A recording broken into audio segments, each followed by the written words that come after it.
Hey,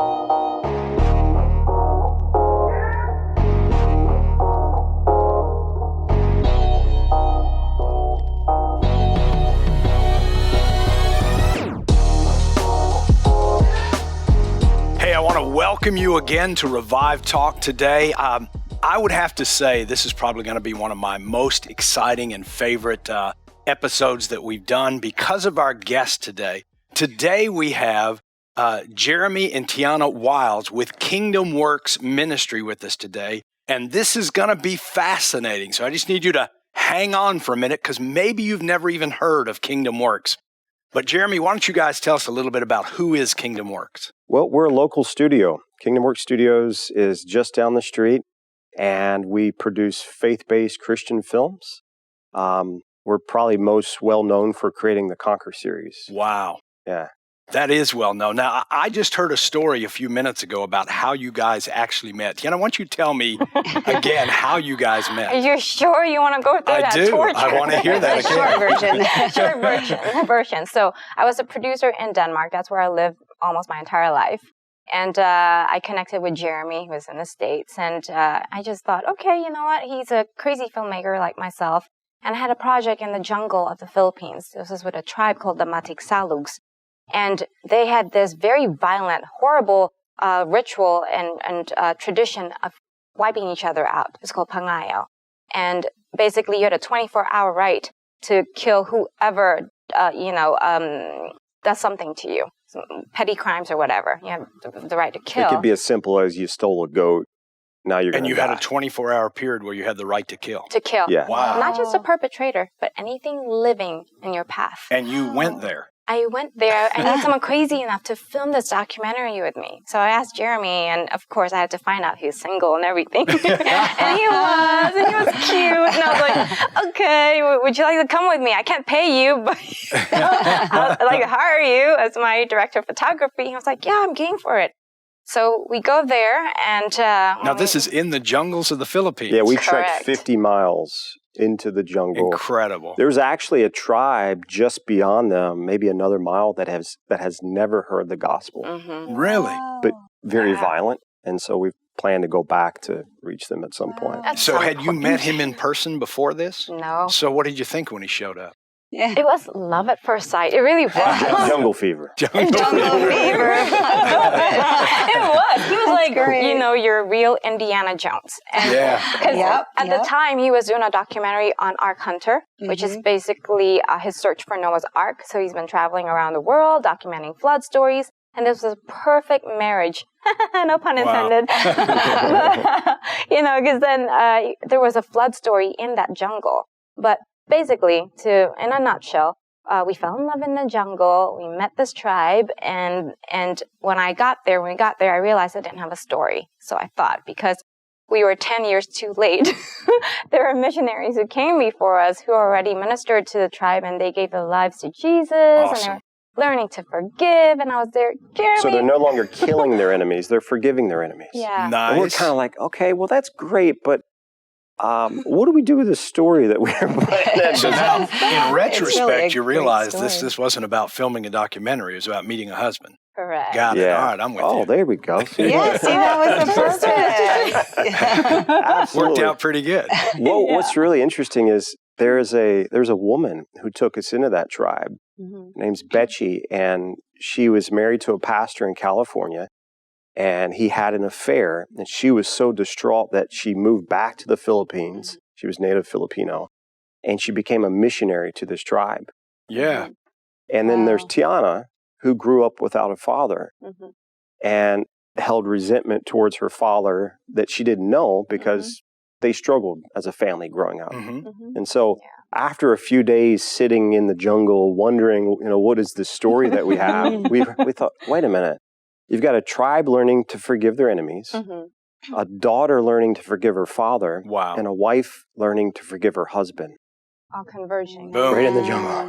And here we are, all together. This is what the Christian faith is about. And this is when we knew that God's hand was on our lives from the very beginning when we met. Because Jeremy was like, you know what, Tiana, I know God has a plan for this. What do you really wish from all this? And, I remember sitting on a rock in the jungle, and I said, Jeremy, I think it's time for me to meet my dad, but I'm too scared. I'm too scared to even do that. And I remember when we went back to Manila, I checked into a hotel and Jeremy dropped me off. And the receptionist was there. She calls me. There's, this long line, and she opens up another, desk, and she goes, "Come here." I go there, show her my passport, and she looks at it because my father's last name is very unique. It's only his family who has that name. She looks at me. She's like, "We have the same last name." And I'm like, and her. Me and her. In a city of tens of millions of people. Yeah. Wow. And, what are the chances of that? What are the chances? Right. And I'm like, I ask her, "Who's your father?" And she mentions the name. And I'm like, "Okay, that's not my dad. You're not my sister." And then she asks me my dad's name. I tell her, and her jaw drops. And Jeremy is witness to that. He saw her face just change. Yeah. And I realized later she's my second cousin.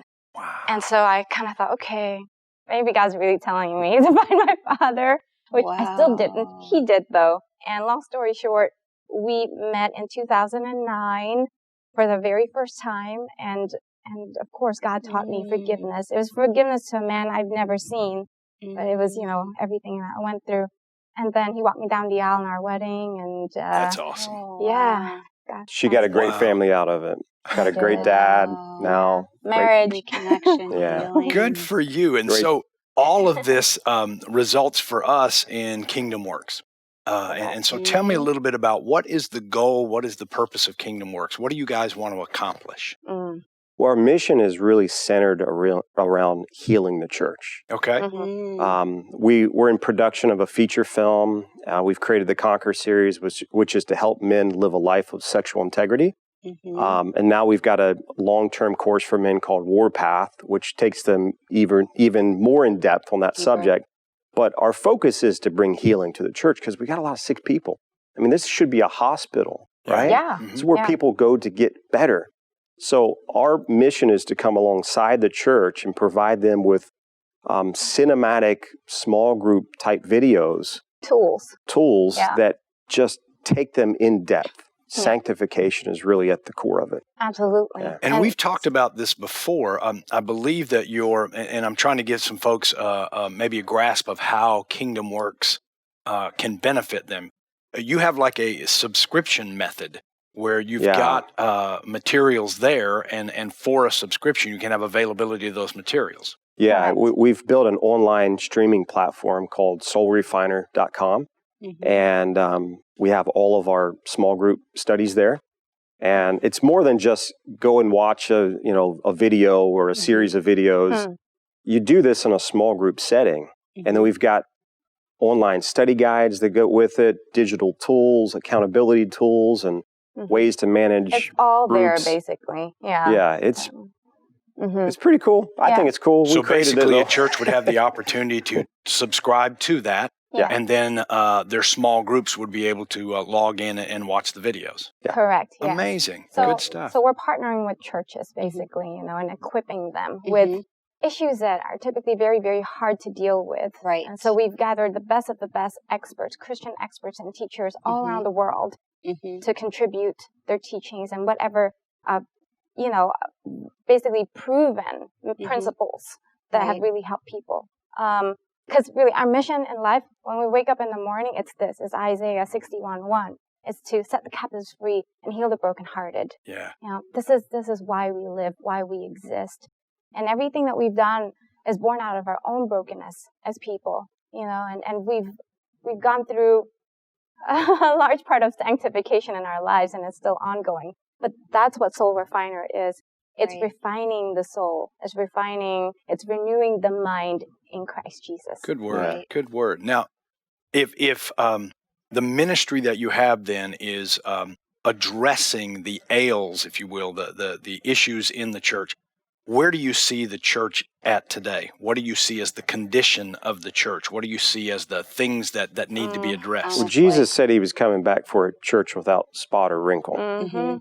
I want to think that he's coming back tomorrow, but the church has a lot of spots and wrinkles. It's a very wimpy church, and very broken church, whiny, if you would say. I mean, I'm talking about the Western church. Sure. There's a persecuted church in China. You kind of think, ooh, they've got it. They understand it. But here in America, coronavirus happens, and what happens to Christians? A lot of them act like they're not Christian. You know, in the midst of crisis, we act as if we're secular.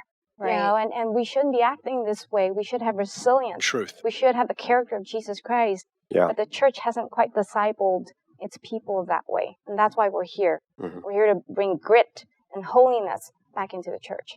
Now, we have had the gracious opportunity, and I thank you for it, to be a part of your current filming. Yeah. Is that a project you can talk about at this time? Yeah, absolutely. Tell me a little bit about it. What's on the subject of intimacy anorexia? Yeah. Wow. So for that term, help us understand I what hadn't heard of intimacy that anorexia previously, is. but evidently it's So a thing. basically, the whole concept is it's the sin of withholding. It's withholding love. It's withholding whatever your spouse needs from you. Because you as a spouse, you have the power to build your spouse up, to bring healing into your spouse. But there are many marriages where one of the spouses really suffers from enormous disconnection, and they're just being starved of love. And this love is not just, manifested in like emotional distance and all that, but it's also physical. And I'll go right into the details. No sex, for example. You know, you have couples where a partner withholds sex from the other one, and this goes on for years and years and years. The other spouse is like, what is going on? And Dr. Doug Weiss, who hosts this, is the one who termed the coin, or who coined the term, sorry. Coined the term, intimacy anorexia. Right. Yeah. And isn't he amazing? I mean, He's amazing. He really He's a is. powerful speaker. Yes, Yeah. we've known He him gets for it. years, and he is amazing. Yeah. If you go on his website, intimacyanorexia's.com, you'll be able to take a test and actually see if, what are the signs of this, it's someone in your marriage suffering from that. Yeah. Yeah. And at some point, what happens is the marriage, that person in the marriage kind of just gives up. They say, well, he's not connecting with me, or she's not connecting with me, and I've been trying to get their attention for all these years. I'm just tired. I'm going to live with it now. And there's this, they get to a point of apathy, and they just think, well, this is the way it's going to be. This is how he's going to be. Yeah. He's never going to really connect with me. I know he's got this stuff from his past he's brought in. He's never dealt with it. That's probably a part of this. I don't know why, but I'm just giving up. Yeah. It's emotional divorce, but also... Good word. Right? And the Physical other thing divorce. is also emotional divorce. Sexual divorce. And a lot of Christian couples live that way. They're together, but the children, the people around them, they can see there's total disconnect there. But it's a sin because the spouse who's doing this to the other spouse has basically abandoned that spouse. And when you do that, that's a sin against God, because marriage is not just between husband and wife. It's between husband, wife, and God. So you are forsaking God and your spouse. Yeah. That's serious. You're married and alone, essentially. There you go. Yeah. As I was listening to his teaching while we were doing the filming this past weekend, one of the things that I was truly enamored by is I think this is one of those issues that people don't really recognize because they see it as I'm hurt or I've had this struggle and therefore I emotionally protect myself. But they don't recognize that pulling back from a spouse is sinful. It's sinful. That you're withholding the love that you're supposed to be sharing with the spouse. And it was kind of an eye-opening moment several times in his teaching to think, wow, I've never really thought of it that way. So I think this is going to be a really powerful series. What you do, it exposes the enemy. It exposes the enemy. And, we put our adult studies, our men's group, and then our women's group through Conquer series. Oh, yeah, the women wanted to go through it, and it was so powerful. I mean, the tools can relate to anything. So everybody could relate it to certain things in their life, maybe past abuse, why they got a divorce, why a spouse left, just everybody got so much revelation and so much healing from it. So I know these others that you're doing are even an extension with the intimacy anorexia. I had never heard of that even, but I know if, it brought up things that I hadn't thought about, but if people are disconnected from each other, they're also disconnected from God. Absolutely. And then I was thinking, we're even disconnected sometimes from people around us, so we all, it's so beautiful what you're doing. And at this filming last Friday, all the people that you work with and on the set, every one of them, I was like, Todd, these people are like of like mind, like spirit. They're the most beautiful people, that we've met. So we really enjoyed it, and we really appreciate you and what you're doing. Thank you, guys. Very impressed with Kingdom Works. Very. So I know that you're currently in this project, but there's got to be a next one. What are the things coming up? What are you dreaming about? My what are you looking forward to? It's in the works. Can you share? Okay. Yeah. You want to talk about Ireland? Oh, well, that's another one. Yeah, we're covering the dirty topics that the church doesn't really want to talk about. Depression, abortion, anxiety. There's so many people that sit on church pews every weekend, and they're struggling with these dark issues, and they just got to know how to get unstuck, basically. And there's simple tools that they can use to get there, but it's a very painful process. And we say that up front. Also, what we're seeing is once someone gets free or healed, this person automatically wants to bring the medicine and share it with others. They sure do. So they become leaders and they change communities. I mean, we've heard stories of like entire communities getting changed because of the Conquer series. And you've even met Lamar and his wife. Sitting across from this. Incredible testimony. That story. You want to talk about that? So Lamar was, and he shares it publicly, so I don't think he would mind me talking about it. But he was having an affair with a woman without his wife's knowledge, and keeping that a secret for years. And this woman that he was having an affair with, her husband showed up at the house while Lamar was there. While he was there with a shotgun. And it's a longer story, but basically this man killed his wife. He was coming to kill Lamar, but he killed his wife, killed her friend, and shot someone else, wounded them, and Lamar escaped. The man has been sentenced to prison. I think he's got the death penalty, actually. But you would think that would be enough as a wake-up call for Lamar to say, hey, I got to deal with this. He went on to manage several other failed affairs in his life. Until he got to the point where he said, wow, I think I've got a problem here. I know. It was a stunning testimony. It took about 20 minutes for him to roll the whole thing out. It's probably recorded somewhere, where we could go, or it will be, or whatever. I was amazed at the amount of healing that he has received. Because I was thinking, how can you be normal after that? And he, well, it's a testament to the gospel. It is. It is. The power of the cross to change lives. Amen. We were definitely sitting in front of a changed man, talking about the reality of it and how he's now available then to help other men. Which is his passion. His life call. That's his full-time thing now. It's a full-time thing. And he said the Conquer series was the catalyst for that change in his life. And he's leading other men through the Conquer series as well.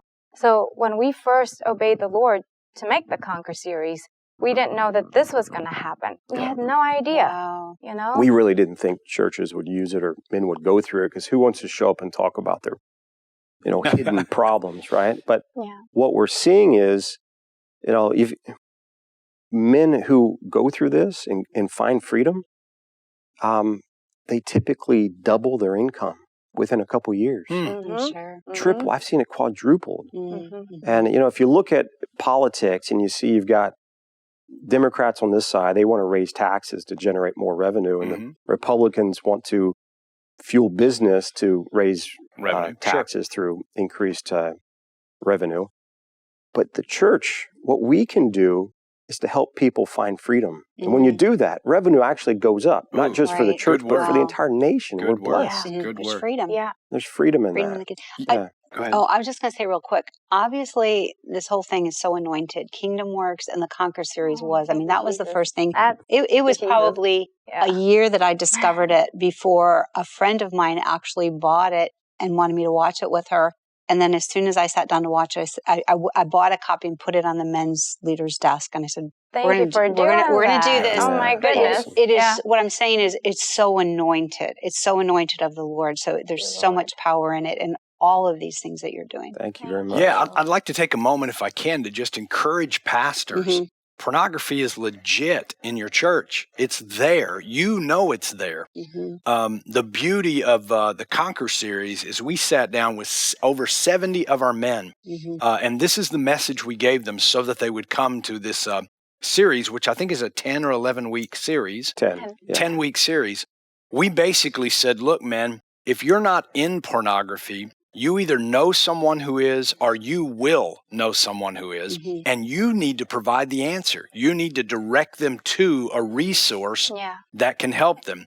So we didn't ask our men to admit you're absorbed in pornography, so come to this series. Right. We said, you know somebody is that you need to help. I'm just saying to pastors, there has to be a way from our churches and our pulpits that we can speak directly to men and women about pornography. It is in the church, and it's abomination to God, and it has to be addressed. And I think our fear is that we're going to go have to ask people, are you involved in pornography, to try to get them healed. You don't have to do that. You just have to say, here's a resource and tool so you can learn about it to help someone else. Come and check it out. And we found we had a great turnout, both in men and separately.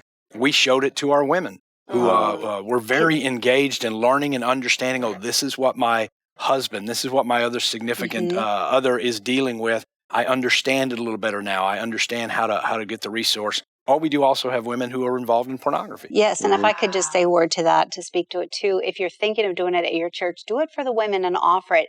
And I'm telling you, we did it last summer as a series, and we've never had so many women involved in a summer series. We had at least, 75 go through it. And this was kind of the hook for them. They had spouses, ex-spouses, sons, daughters even. It's a male and female issue these days, and grandchildren. So they were like, I don't want my grandchildren to have to go through what I saw somebody else go through. So I want to know the tools and get the tools to protect my grandchildren. So true. Yeah. It is so true. And it's so important because the battle for your sexual integrity is a battle that permeates everything else in life and everything else in culture. And if you want to look at it from a historical perspective, if you look at civilizations, their demise, you can always trace it back to pornography. Yeah. Right. Funny enough. Yeah. Yeah. Sexuality. Sexual sin is probably the biggest stronghold. And it's just a huge stronghold. It's got to be eradicated. Oh, yeah, Yeah. absolutely. And I believe it needs to be banned too in this nation. Oh, yeah.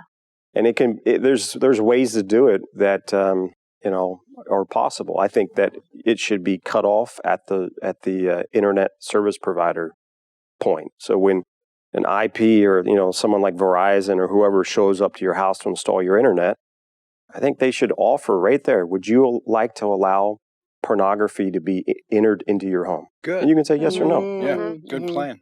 Very good. Sign off on it. But I think most American families will say, no, we don't want that. Absolutely. Cut it off. But see, the church has to stand up and be a voice. But if this problem is existing in the church, which is 50% of pastors watch it, and like 70-80% of men watch it, I mean, they're not really going to push for this. So it's got to start in the house of God. It really has to. Yeah. That was one of the amazing things, is that the statistics in the church were basically the same as in the world. And maybe through all of this, maybe you can share with us the success globally, because I know you guys touch churches all over the world. But just let us know the success of how it's working, and maybe through people getting involved in viewing this, there will be those groups to rise up and rally to eradicate it at the ISP and in different places, through our laws and our legal system. Right. Yep. So over 1 million men, right? Yeah, over 1 million men around the world. Wow. Have already seen the series. Yeah. Incredible. Wow. 40-something thousand churches. Yeah. 100 nations, over 100 nations now.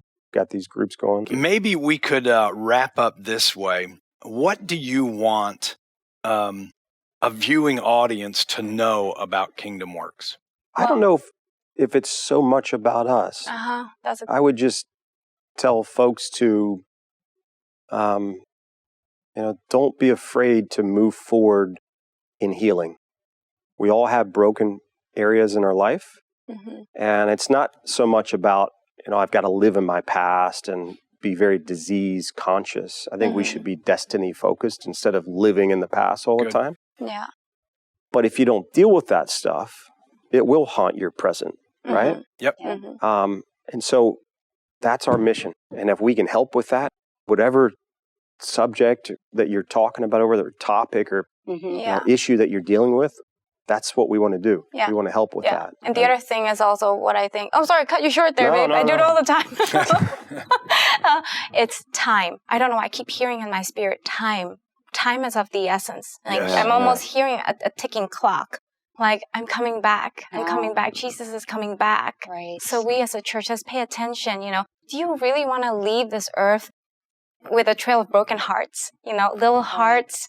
And it, to me, it's like the best thing that could happen to me personally is if I'm lying on my deathbed, I think of these tiny hearts that have been mended.